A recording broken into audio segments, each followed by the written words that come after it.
எங்க கிறிஸ்தவ அப்போஸ்தல சபையின் சார்பாக நாங்கள் வாழ்த்துகிறோம். இந்த வேளையிலே உங்களுக்கு நாங்க ஏசப்பா பத்தி தான் சொல்ல வந்திருக்கிறோங்க. ஏசப்பா வந்து அற்புதங்கள் செய்கிறவங்க. இந்த பைபிள்ல ஏசப்பா ஒரு கதை அது உண்மையா நடந்த சம்பவம். 18 வருடம் துணிய முடியாத ஒரு ஸ்திரீ வந்து ஏசப்பா கிட்ட வந்திருக்கிறாங்க. அவங்க முதுகு 18 வருடமா நிமிந்தே பார்க்க முடியாது. அவங்களுடைய வேலைகளை அவங்களாலே செய்ய முடியாது. இந்த நாளில நம்மளுக்கு கூட பெண்களா இருக்கலாம், யாருக்கா இருந்தாலும் நம்மளுக்கு நிறைய வேலை பழிவு நிமித்தமா முதுகுல கூட பிரச்சனை இருக்கலாம். அந்த பிரச்சனை நிமித்தமா அதே மாதிரி அந்த சகோதரிக்கு வந்து நிமிர முடியாம 18 வருடமா கூடிக்கிட்டே தான் நடப்பாங்களாம். அவங்க ஏசப்பா கிட்ட வந்தாங்களாம்.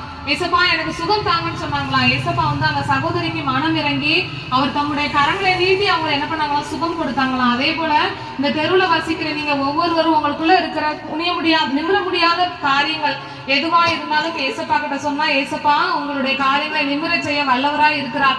கடன் பிரச்சனையில இருக்கலாம், ஒருவேளை நீங்க தொழில் தொடங்கி அது நஷ்டத்துல வீழ்ந்திருக்கலாம், பண பிரச்சனை எதுவா இருந்தாலும் நீங்க நிமிர முடியாத காரியங்களே கர்த்தர் விடுதலை தர வல்லவரா இருக்கிறார். கர்த்தரிடத்துல வருகிறவர்களை அவர் வந்து புறமே தள்ளுவதில்லை.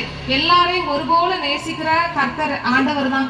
ஏசப்பா வந்து யாரையுமே புறமே தள்ள மாட்டார். அவருடைய அன்பு உண்மையானது, மாயம் இல்லாதது. நீங்க அவருடைய அன்பை ருசி பாருங்க. நாங்க இங்க இருக்கிற ஒவ்வொருவரும் அவருடைய அன்பை ஒவ்வொரு காரியத்துல இருந்து நாங்க ருசி பார்க்கிறோம். இப்போ உங்க நடுவுல நாங்க உங்கள்கிட்ட நாங்க சொல்றோம்னா அதுக்கு ஒரு காரணம் இருக்கு. நாங்க பார்க்க இந்த ருசியை நீங்களும் பார்க்கணும் என்கிற அந்த ஆசை தான் எங்களுக்கு. நாங்க ஒவ்வொருவரையும் நேசிக்கிறோம். அதனால ஏசப்பா பத்தி சொல்றோம். ஏசப்பா கிட்ட நிறைய அற்புதங்கள் இருக்குது. சமாதானம், சந்தோஷம்.